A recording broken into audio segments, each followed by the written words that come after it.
السلام عليكم ورحمة الله وبركاته. ازيكم يا حبايبي، عاملين ايه؟ النهاردة هناخد حروف الجر. حروف الجر ديت بتنقسم الى حروف جر، هما 8. بتنقسم الى حروف جر منفصلة وحروف جر ايه متصلة. تمام كده. حروف الجر المنفصلة الاول يا حبايبي، تعالوا نعرف يعني ايه حرف جر.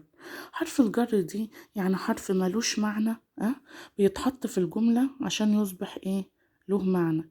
يبقى تاني، حرف الجر حرف ملوش معنى، زي ما اقول إلى ده حرف جر. هل حرف جر ده لما احطه لوحده كده له معنى؟ لا، انا بحطه في الجملة عشان يبقى له معنى. ازاي؟ زي ما اقول ايه، ذهب احمد الى المدرسة. يبقى كده الحرف بقى له معنى في الجملة. تمام. لما اقول ذهب احمد الى المدرسة، ده كده الجملة بقى ليها معنى. انما اللي هو لوحده كده يبقى حروف الجر هي حروف ملهاش معنى، بتتحط في الجملة عشان يصبح ليها معنى. غير كده لازم الحرف يجي وراه اسم، ما ينفعش الحرف ابدا يجي وراه فعل. يبقى تاني، حرف الجر لازم يجي وراه اسم، ما ينفعش يجي وراه فعل. زي ما اجي اقول حروف الجر بقى المنفصلة بتبقى من والى وعن وعلى وفي. تمام. منفصلة دي يعني ايه؟ يعني بتيجي ورا الاسم وهي منفصلة، مش بنشبك الحرف في الاسم، لا، هو بيجي وراه الاسم، بيجي وراها. تمام.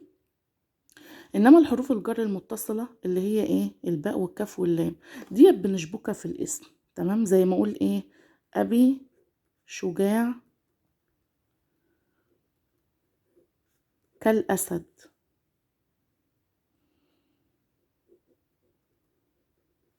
تمام كده. ما اقول ابي شجاع كالاسد، يبقى كده يبقى كده الحرف اتشبك في الاسم اللي بعدها. تمام. هو اسم، لان احنا قلنا حروف الجر لازم يبقى وراها اسم، ما ينفعش فعل. يبقى حرف الجر ده اتشبك في الاسم اللي بعدها.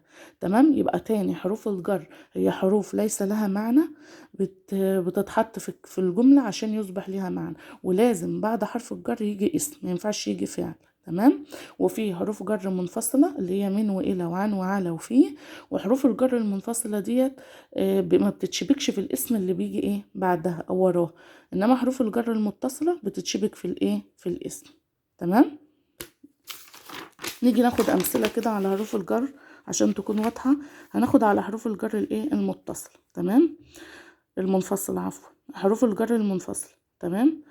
حروف الجر المنفصلة،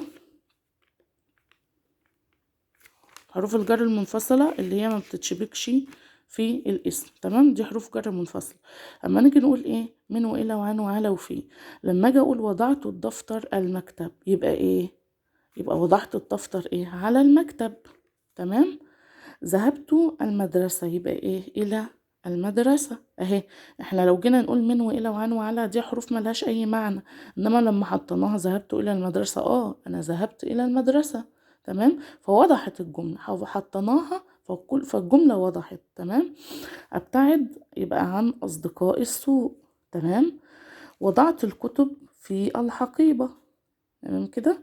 طيب، نأخذ اللبن من البقر. يبقى دي امثله على حروف الجر الايه المنفصله. تمام كده.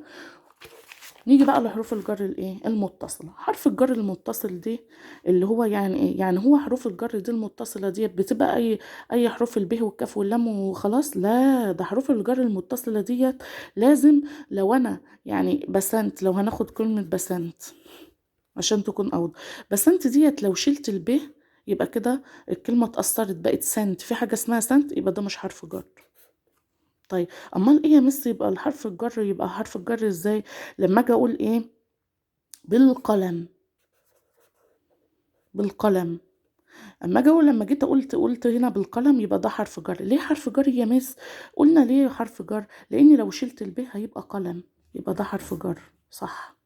تمام. يبقى بمعنى اصح ان حروف الجر اللي هي المتصله، حروف الجر المتصله لو شلت الحرف الكلمه ما بتتاثرش، او الاسم هو طبعا بيجي وراها اسم، فالاسم ما بيتأثرش.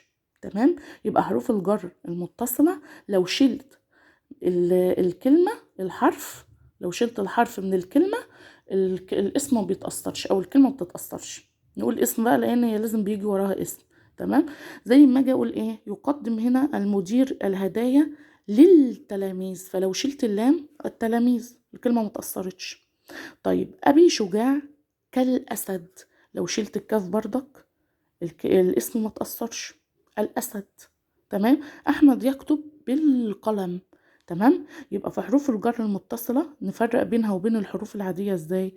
ان الحرف الجر المتصل، تمام، اللي هو بيجي في حروف الجر لازم لو شلت الحرف الكلمة الاسم ما بيتأثرش. انما حرف الحروف اللي هي العادية، انما لو شلت الكلمة منها عادي. تمام. انما لو شلت الكلمة منها الاسم بيتأثر. تمام. الاسم بيتأثر. انما حروف الجر المتصلة لو شلت منها الحرف لازم الاسم اللي بعدها ما يتأثرش، انما الكلمة العادية طبعا بتتأثر، وذكرنا بالامثلة. يعني مثلا بسنت، احنا قلنا لو شلنا الب بقت سنت، يبقى دي مش حرف جر، لان حرف الجر حرف امير وطيب، يعني ما بيتأثرش، الكلمة لازم ما تتأثرش. تمام. يبقى تاني قلنا لحروف الجر حروف جر منفصلة وفي حروف جر المتصلة. حروف الجر المنفصلة اللي هي من وإلى وعن وعلى وفي والباء والكاف واللام. تمام يا حبيبي. حروف الجر المتصلة اللي هي الباء والكاف واللام. إنما حروف الجر المتصلة من وإلى وعن وعلى وفي بس. تمام. حروف الجر المتصلة الباء والكاف واللام. زي ما اجي اقول كده ايه هنا، ذهب احمد الى المدرسة، واحنا قلنا ان حرف الجر ما بيبقاش له معنى، بنحطه في الجملة عشان يبقى له معنى. تمام. وادينا امثلة على حروف الجر والمتصلة والمنفصلة، وقلنا ان حرف الجر المتصل ما بيأثرش في الاسم اللي جاي بعديه لو اتحذف منه الحرف. تمام. شكرا والسلام عليكم ورحمة الله وبركاته. يا ريت لو عجبكم الفيديو ما تنسوش تعملوا لايك واشتراك وتفعلوا زر الجرس عشان يوصلكم كل جديد.